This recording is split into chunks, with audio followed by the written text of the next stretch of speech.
जी, नितिन गडकरी को लेकर के जिस तरीके से लगातार कांग्रेस पार्टी सवाल खड़ा करे इथेनॉल मामलों को लेकर के, नितिन गडकरी तो देश के बारे में सोच रहे, फिर कांग्रेस पार्टी विरोध क्यों कर रही है? भारतमाला प्रोजेक्ट में जिस तरीके से घोटाले हुए, क्या देश हित में है? क्या टोल के नाम पर जिस तरीके से देश की आवाम से लूट मचाई जा रही है? जब हम रोड टैक्स दे रहे हैं तो टोल क्यों? और टोल अगर है, जिस टोल का रिकवरी हो गया, फिर उसके बावजूद भी लूट मचाई जा रही है।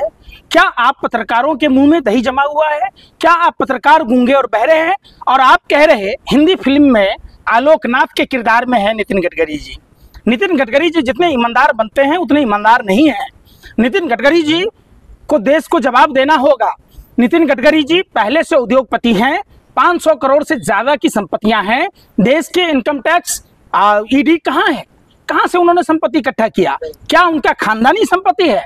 नितिन गडकरी जी वो आलोकनाथ जी की तरह हैं कि फिल्म में आप देखे होंगे आलोकनाथ का किरदार, वही राजनीति में किरदार जो है आलोकनाथ का है।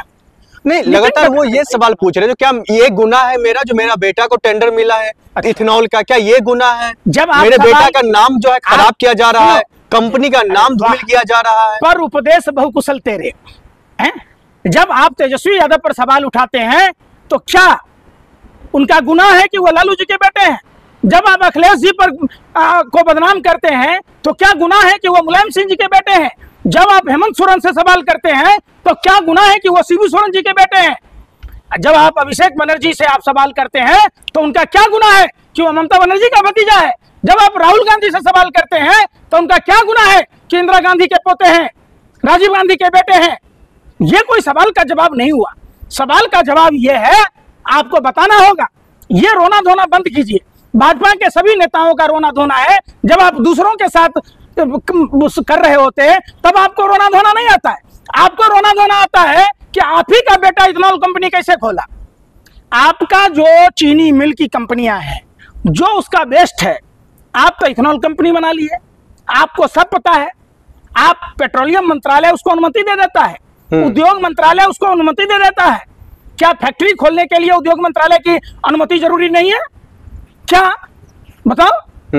तो फिर आप पत्रकार होकर जो लोकतंत्र के चौथे स्तंभ कहे जाते हैं, क्या आप लोग गोबर को चमन समझकर खाते हैं? अरे वो क्या बोल रहे हैं, वो कोई राजा हरिश्चंद्र के भाई है?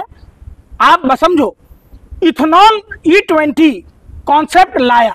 क्यों लाया?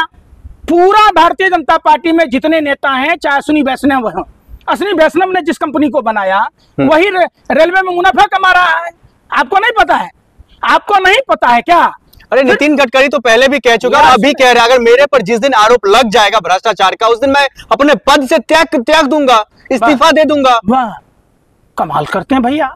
ये आरोप नहीं है, ये आरोप है, ये सत्यता है कि आप ही का बेटा इथेनॉल, दोनों बेटा अलग अलग कंपनियां बनाया। देश में आप हिंदू मुसलमान करते रहते हैं।